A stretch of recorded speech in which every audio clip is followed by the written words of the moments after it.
Abu Dhabi മുസഫയിൽ താമസസ്ഥലത്ത് മരിച്ച നിലയിൽ കണ്ടെത്തിയ ഡോക്ടർ ധനലക്ഷ്മിയുടെ പോസ്റ്റ്മോർട്ടം പൂർത്തിയായി. മൃതദേഹം നാട്ടിലേക്ക് നാളെ കൊണ്ടുവരും. ബനിയാസ് മോർച്ചറിയിൽ പൊതുദർശനത്തിന് ശേഷമാകും നാട്ടിലേക്ക് കൊണ്ടുവരിക. ആതുര സേവന രംഗത്തും സാമൂഹ്യ സേവന രംഗത്തും എഴുത്തിലുമൊക്കെ സജീവമായിരുന്നു ഡോക്ടർ ധനലക്ഷ്മി.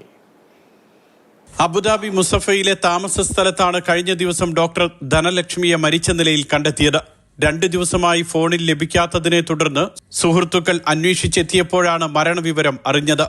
അബുദാബി മലയാളി സമാജം, സാമൂഹ്യ സാംസ്കാരിക രംഗങ്ങൾ, എഴുത്ത്, ആതുര സേവനം തുടങ്ങി എല്ലാ മേഖലകളിലും 10 വർഷത്തോളമായി സജീവ സാന്നിധ്യമായിരുന്നു. നിരവധി അംഗീകാരങ്ങളും പുരസ്കാരങ്ങളും ലഭിച്ചിട്ടുണ്ട്.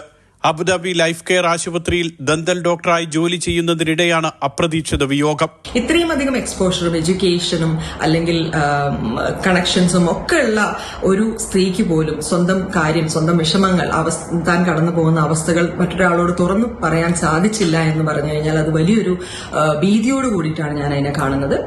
നിറചിരിയോടെ മാത്രം കണ്ടിരുന്ന ധനലക്ഷ്മിയുടെ വിയോഗം വലിയ അമ്പരപ്പാണ് പ്രവാസികളിൽ സൃഷ്ടിച്ചത്.